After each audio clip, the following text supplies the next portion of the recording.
Welcome to episode 8 in our 10-part mini webinar series entitled Extreme Factory Makeover, the Operational Efficiency Edition. Once again, my name is Ann Kroom. I'm an employee owner here at InSource and also its president and CEO. If you remember, in episode 7, we described how an OEE solution is actually rolled out on the production floor. Now, this involved the initial engagement of hourly workforce to understand the need and the opportunity for improvement, as well as training on the tools now in place to support and sustain ongoing OEE performance monitoring. We explored some challenges that you will likely face, including resistance to change and an aversion to new technology. And we showed how establishing good habits early in the deployment makes all the difference. Now, if you missed episode 7, or any previous episode for that matter, you can watch the InSource Studio recording on our website. Now that brings us to today and episode 8. Picture this. Your organization is now aware of the opportunity for improved OEE results, and they're trained on your new technology and routines. But you're far from done. Your next challenge is to drive permanent OEE solution engagement. Now initially we're looking for plant floor level buy-in and compliance. But the real goal is to move the team from mechanical compliance to ownership, because that's where the payoff really starts to take off. Today, John Matura and David Wilt, both InSource manufacturing consultants, are back for an encore performance to talk about just that. So now John will get us started with today's topic, driving OEE solution engagement. John? Hello, I'm John Matura, an employee owner of InSource Solutions, and I'll be describing several sections of the operating and engaging portion of having a successful OEE deployment. Success starts with the supervisor knowing what's expected of them, and we call this supervisor standard work. Achieving a successful OEE deployment requires credibility of the data and confidence in our operators. We need to have good data sources and trust that the operators will do the right thing. In our deployments, we require that the managers and supervisors do an excellent job making sure that the operators have both the technical skills required and the confidence to categorize downtime and run slow events. This takes a lot of dedicated training and coaching on the floor with predictable amounts of follow-up. This requirement to directly interact with operators on a consistent basis is built into the roles and responsibilities. To make this realistic and achievable, managers need to make some hard choices on eliminating non-value-added requirements that supervisors are likely to be currently performing. Creating those new work expectations of the supervisors is done in an organized way through utilizing process mapping of the current activities and ensuring the important things get done in a predictable way on a consistent basis. These new work expectations, the supervisor standard work, really helps pull together all the hard work that has taken place so far. With the supervisors performing the regular follow-ups on the operators, it builds and strengthens these relationships.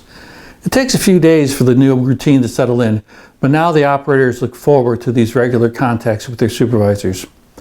With the new way of relating to the operators, when the supervisor comes by, it isn't only because there is a problem, it is because it's the new way of doing business, making sure all is going well, but also asking the operators, what can we do to improve today? These types of interactions are drivers of operational improvement. Now the operators are gaining ownership and start to see themselves more as a vital asset to the health of their place of work. On the technical side, all data sources and calculations were validated. This validation takes time, and it is prudent to have the validation process confirmed by a different party to ensure reduced bias. You do not want to have the data questioned as you create reports and hand out recommendations based on the data. Sensors were added as required to support the system. I/O points were confirmed and monitored for consistent output. Both the old reporting process and the new OEE process need to be run side by side until you have confidence in the results. Any significant anomaly must be analyzed and resolved before you stop using the old process. The line performance technology integrates into existing siloed floor information systems and provides visibility through the easily configurable reporting structure. To sum it up, you need to have the people engaged and trained to categorize floor events, the process in place for the events to be categorized, and the enabling technology to result in disciplined execution on the shop floor. Well, what about the management team? What should they be doing as part of a successful OEE deployment? David will take us through the next section. Thanks, John, for explaining the importance of floor activities, though that is not all that's required for a proper OEE. This is where many organizations stop and wonder why they don't achieve their full expected results. Once confidence in the OEE findings or information is established and validated, we don't always like the results, but you have to use the information and not just record it to manage for improvement. So managers and supervisors alike expect discipline and compliance on the floor. Much effort and resources are put into these systems, and the plants want to best utilize it. It is important that the management team have that same discipline as the floor folks. Communication is the glue that holds an organization together, and without formal, structured communication, an organization naturally becomes reactive. The urgent always trumps the important. And up to this point, we've been talking about the expectations, roles, and responsibilities, and the structure of the supervisors to the operators, which always is the first step. Without the same type of structure in the next level up, we find that the effectiveness of OEE will not be optimized. Companies have too many ad hoc meetings or casual meetings that happen in the hall as folks pass by. There will be no structured, consistent follow-up from the management side of the equation. What was the hot item yesterday will be replaced by today's issues and soon forgotten. A tool that we employ to map gaps in the communication process is the meeting effectiveness template. We first have to expand and formalize what constitutes a meeting to include any formal interaction, not only scheduled meetings away from the floor, but also outcome-based interactions with operators. Opportunistic engagement is still considered important, but the structured floor interactions and meetings are the discipline that is required for leveraging OEE to drive organizational success. Plants identify where missing key components reside and correct these to ensure that there will be timely, seamless communication throughout the organization. Thanks, David, for describing the importance of management taking action. I'd like to share with you how the shift review meeting is structured. First, there's safety. We always recommend that this is covered first because our people count. So, was anybody injured? Did supervisors perform a safety walk? Availability. This is, of course, one of the key components of OEE. The reporting supervisor discusses how well a section or line performed concerning availability. Performance. This also is a key part of the OEE formula, as how well the machine ran compared to standard greatly affects output and profitability. Quality, discrete yield loss. Also describes any issue that arose during the shift that affected quality needs to be addressed. As quality improves, waste is reduced, which affects the bottom line. Schedule attainment. This is a very common KPI, as it indicates how well we are supplying customer demand. No shift review of KPIs is complete without assignment of action items, as indicators fall short of goal. The responsible supervisor will have actions assigned as the KPIs fall into the red zone, which typically means something out of the ordinary happened, where corrective action must be documented and acted upon to solve the issue. It is very common in the early stages of a KPI review that the goals will need to be adjusted either up or down.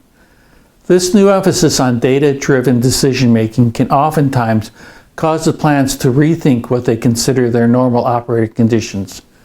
New baselines are created and the new normal is established. Going into the red is certainly not preferred, but is the first step towards improving.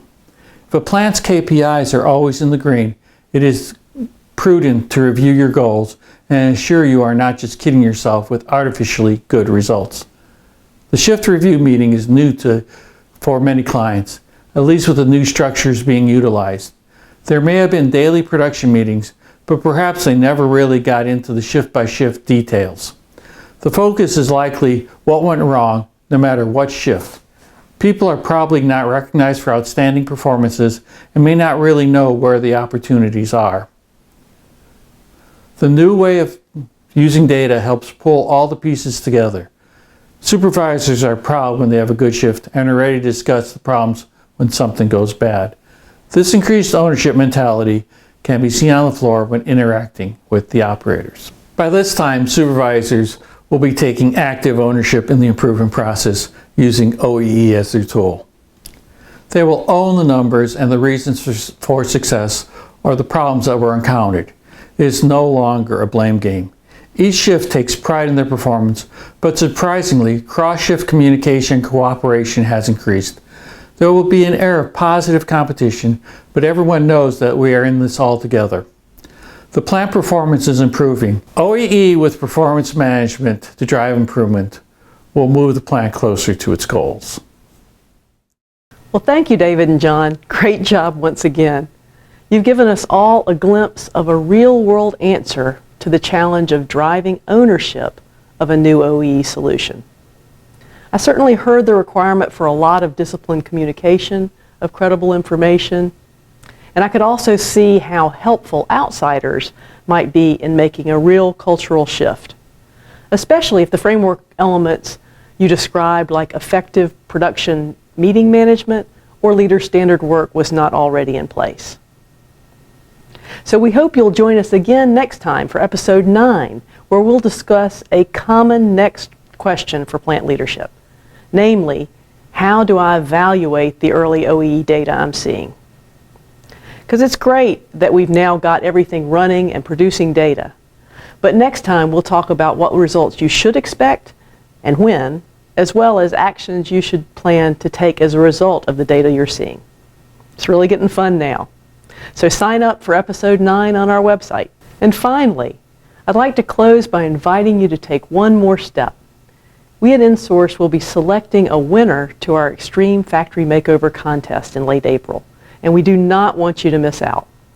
So if you're targeting improvements in quality, operational efficiency, asset utilization, workforce optimization, energy management, compliance, or just better process visualization, and you think a free donation, of $45,000 worth of software and services from InSource and Wonderware could help, please stop what you're doing, go and register to win on our website.